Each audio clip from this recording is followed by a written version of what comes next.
Hi folks, and welcome back to Physics with Captain Rod. The purpose of this video is to go through a problem here involving vector mechanics with acceleration vectors. So in this particular example, what we're looking at, we've got this automobile here that we're going to assume starts from rest. It's sitting on this circular track here with a 50-meter radius. And the driver gives it the gas, and the automobile accelerates at 5 meters per second per second. Now that acceleration is going to be a tangential acceleration. Remember, acceleration comes in three different flavors, and one of them is this. You have tangential acceleration, which has to do with changes in speed, as opposed to what are called centripetal accelerations, which have to do with changes in direction, the direction of the velocity vector. So when this person gives it the gas, that's going to cause this 5 meters per second acceleration. That's a tangential acceleration because that's going to be involved in making the car speed up. What's going to happen though is as the car starts moving around this track, then it's going to have a centripetal acceleration because centripetal acceleration is v squared over r, and that centripetal acceleration is going to get larger and larger and larger as time goes on. So here's what we're going to try to calculate here. The x and y coordinates of the car 4 seconds later, meaning if I put a coordinate system here in the center, x, y, we're basically going to try to decide where the car is at. And then second, the magnitude of the acceleration vector after 4 seconds. All right, so here's where the car is at t equals 0. And I've already cloned it a couple times here just to use in other spots in the picture if needed. 4 seconds later, I'm not exactly sure where that car is going to be, but I'm going to guess that maybe it's about, I don't know, maybe here somewhere. It's not important that I get this perfectly fine right now. If it's not quite in the right spot, the math will show that later on. So there's going to be now, an angle here that we're probably going to have to calculate, and we will. This angle theta. And first of all, let's talk about this acceleration vector. So the 5 meters per second squared has to do with the tangential acceleration. When that's going to tell me is the rate at which the car is speeding up. I'm going to go ahead and draw now a graph. And for those of you who've watched my videos, you've seen me do this many, many, many times. I'm going to draw a velocity graph. Or at least for now, I'll say a velocity graph. However, in this problem, because the car's velocity is changing direction. If I think about velocity in a traditional sense, including direction here, if I think about it in terms of components, as the car moves left, the x component's changing, and then as the car comes back around, the x component's going to 0 and then becoming positive and so forth. This is actually a reasonably complex graph here if I consider direction. I'm going to modify my graph slightly, and I'm just going to call this the magnitude of the velocity. In other words, this graph is just going to represent the speed of the car. Because the tangential acceleration is constant, this graph is going to be linear. And we're going to look at it out to 4 seconds. And this is a pretty easy thing to calculate here. Tangential acceleration is equal to change in speed. I'm going to put delta v over delta t here. The delta v would be the change in speed. In this example, this is 5 meters per second squared. That's going to equal our change in v over our change in t, which is 4 seconds. And it's not too tough of algebra to show that the delta v here is 20 meters per second. So on our graph, that's what we've calculated here, 20 meters per second. The distance that the car travels is going to be given by this area right here.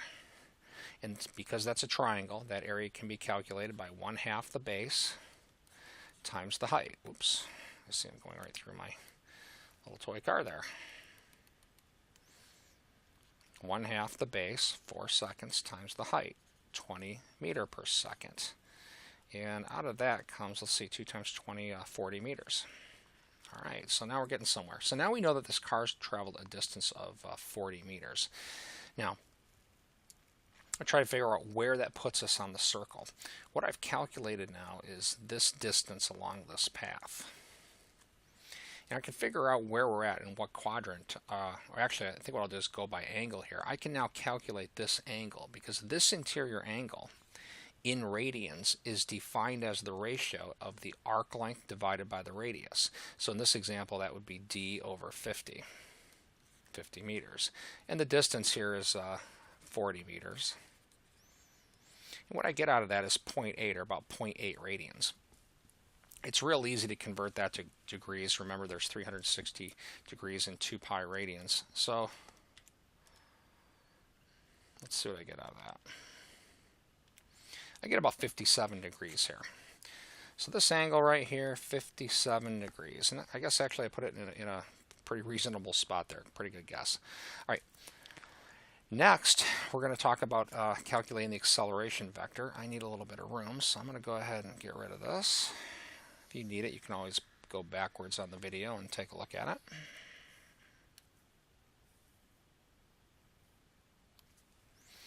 Now, at the instant shown, the acceleration vector has two components. It has a tangential component, which is in the direction of the velocity. I'm going to go ahead and draw that first. And in most of my videos, I use red for components, so I'm going to go ahead and do that. So we've got the tangential acceleration component, which is the 5 meters per second squared. But the car also is moving along a circular path, so we're also going to have a centripetal acceleration towards the center of curvature. So I'm going to go ahead and put an acceleration vector for that. I haven't calculated a magnitude yet, so I'm just going to draw the vector, not worrying about its relative length yet. It's important to realize that the net acceleration is the vector sum of these two. I'm going to go ahead and calculate that centripetal acceleration now. All right, centripetal acceleration is equal to v squared over r. And I believe we had that going at 20 meters per second. That's being squared and divided by the radius of 50 meters. And I get a value here. Let's see, that's going to be pretty big, and that's fine. Okay, I get 8 meters per second squared at that point. All right. Now, the net acceleration, remember, is the vector sum of the two. I'm going to go ahead, for the purposes of the picture, and move that acceleration vector, the centripetal, and redraw it right there. I'm just going to draw, oops, the same length as it was before. Now the reason I'm moving it is, darn it, red. There we go. The reason I'm moving it is, remember that when you add vectors graphically, they're tip to tail. So I'm going to put that acceleration vector there, 8 meters per second squared. So we've got tip to tail. The net acceleration is the vector sum of the two. Oops. I'm going to go ahead and draw that in black. So the net acceleration vector is looking something like that. And we can find its magnitude by Pythagorean theorem. The tangential acceleration squared plus the centripetal squared is going to equal the net acceleration. I'm just going to call it a squared. So in this example, that's going to be 5 meters per second squared plus 8 meters per second squared equals a squared. So the magnitude of the net acceleration is going to equal, let's see if you give me just a moment.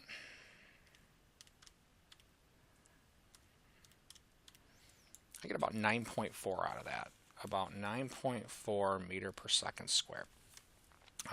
The point of this video was not how to draw free bodies and apply Newton's second law. The point of this video was just how to kind of do a vector analysis with a given tangential acceleration to find a net acceleration, taking centripetal into account. I've found that magnitude. We could find this angle easy enough. The tangent of that angle is going to equal 8/5. So that angle theta is the inverse tangent of 8/5, if you give me a moment.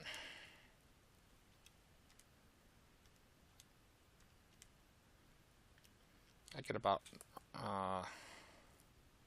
58 degrees out of that.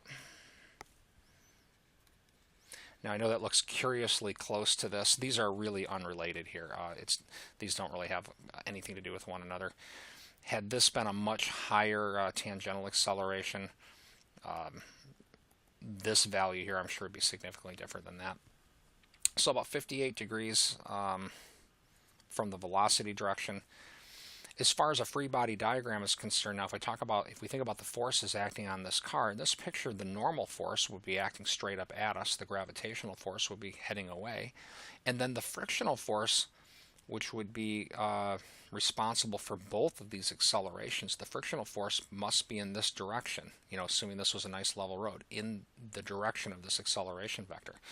So if I were to find the frictional force at this point, the friction will equal ma. I would take the mass of the car and then put in this acceleration here, and I can find that frictional force. I could then relate it to the coefficient of friction, if I wanted to. That wasn't the point of the video, so I think I'll just stop on that. I just wanted to chat a little bit about, why we would want this. Why is it important in this example? Because that acceleration vector is being caused by a frictional force.